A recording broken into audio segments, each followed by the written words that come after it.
All right, just to start it off, could you just tell us a little bit how growing up and some musical influences you had in your life? I grew up in Oklahoma, and my father was he was a musician. He played a lot of different instruments. He had his doctorate in classical piano. He also played Hammond B3 organ and a lot of the pop tunes of the day. He played trumpet in the Army, so it was a very musical background, and I grew up listening to a lot of classical music, a lot of jazz, a lot of pop music, you know, Aretha Franklin, Tina Turner, Michael Jackson, Stevie Wonder, artists like that. And then I played classical music, you know, early on as well. So you said you started playing classical music earlier on. Like, what kind of instruments were you? When I was 6, I started the piano, and I started playing classically then. And then when I was 9, I started the saxophone, but also played classical music until I was about 14. And that's when I stopped playing the piano and continued on the saxophone. And that's when I got into jazz. Was that an easy decision to leave piano and like the classical? No, You I didn't loved like it. Oh, you didn't really like. I loved the classical piano. Oh, okay. But when I heard, you know, an artist named Cannonball Adderley, when I heard Cannonball at the Lighthouse and these Miles Davis records and Charlie Parker CDs, I wanted to do that, and I saw the future in classical saxophone was bleak, and the future in classical piano seemed a little boring. So I was like, well, you know, maybe I can do this. So, out of all those artists that you mentioned before, who do you think influenced you the most when it came to your music? Charlie Parker.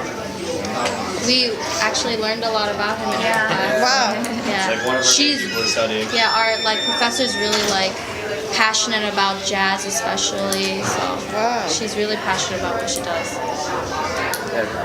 So, how would you say moving from Oklahoma City and then you moved to New York, I believe? How did that change your music, if it did, or influence your taste in music? Well, New York did two things.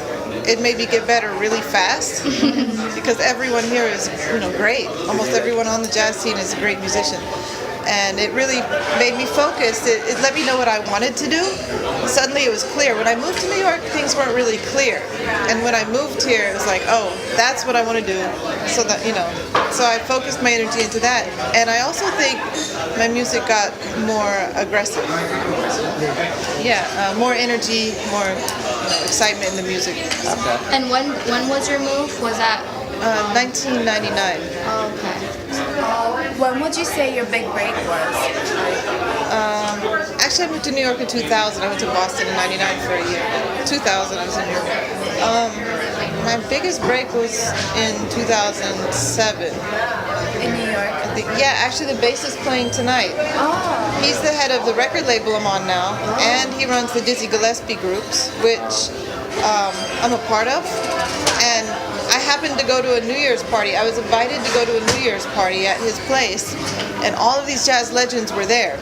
Oh. You know, anyone from Jimmy Heath, Benny Green, Cyrus Chestnut, it's Roy Hargrove, Antonio Hart, like all of these people were there.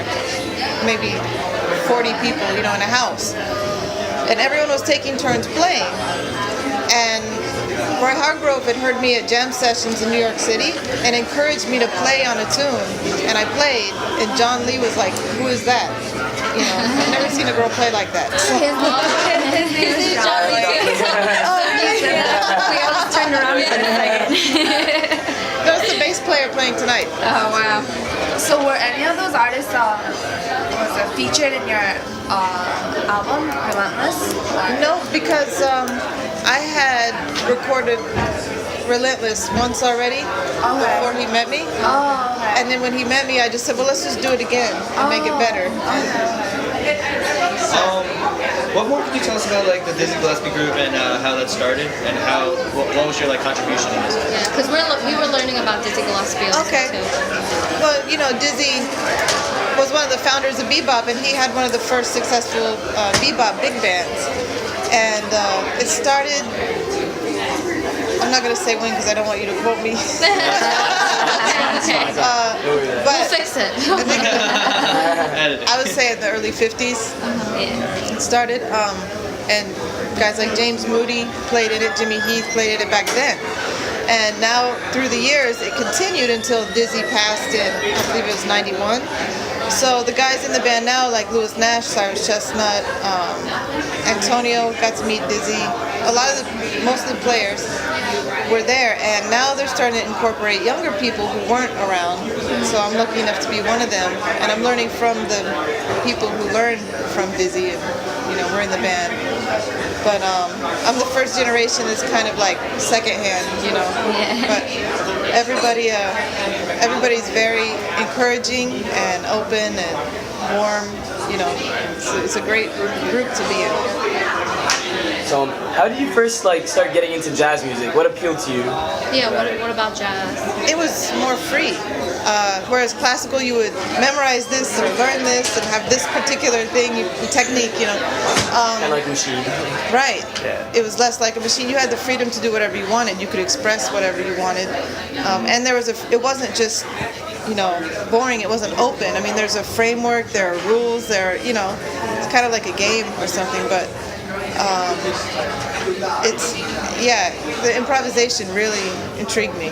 Yeah. So would you say that from your albums, and let's say you're performing on stage live something from your album, it would be a little different because you would improvise? Every time it's a little different. In jazz, a lot of the time there's a melody section, which we call the A section, or yeah. A B A. Yeah. So we play the whole melody, and then we solo over the foundation of that melody. Oh, It okay. changes, so that's always going to be different. And depending on who's playing drums or who's playing bass, that's going to be different too, even in the melody. So there's always changes, and some are better, some are worse, some are just different. I'm just gonna do a quick time check. 7, yeah. I should get my horn out. Okay. So my band is So ready. yeah. Good questions, guys. Thanks. Thank you. I love the last song. Oh, thanks. Yeah, I like really the good one- with clarinet as well. Yeah. That What was what a instrument was soprano saxophone. Soprano saxophone. That's what you were saying. Yeah. I like the one where it was really romantic and do you know which one I'm talking about? I don't remember how to. I'm sorry, what was the name of the last song? Call to Order. Call to Order. That's on my latest CD. Oh, okay. That's the only original we played. But we normally play more originals, but since it's hard to keep a band steady, normally when I play in the city, I can keep a steady band, but everyone's going on tour, and coming out to New Brunswick is a little hard to get everyone to come out here. But these guys are great. So do you usually perform with different people all the time? Yeah, it's always a mix of different people, and even I have a band that I'm recording with, which is maybe who I mainly play with, but I play with these guys separately so much in other situations that I love bringing them together too, and they're kind of in and out. We're in and out of each other's bands. So it doesn't really interfere too much with the collaboration. Right. Very good. Yeah. Work. Yep. Good. I feel like it would be difficult to work with a different group of people every That's what I night. was thinking. Yeah, it is, but if you know the fundamentals, how to play, then once you get together, it's what's amazing about jazz. Is because you can meet someone. I could go to China right now and meet somebody who knows how to play jazz, and we could play probably 200 tunes, easily to start playing, and even if we can't speak the same language. Through music. I've been in, what was it, 2 years ago I did a world collaboration in Dubai, and it was 7 people who none of us spoke the same language. Oh wow. But we put a whole concert together. Wow. Oh my gosh, that's crazy. Yeah. That's so exciting. That's crazy. So it's cool. I can't afford to go to Dubai. But they paid for it. Well, there we go. So our first question for you this time was we wanted to ask you what your first performance was like. Yeah, your first gig, Whatever you think What your you think is first the big most memorable performance was, or your most memorable. Yeah. Oh.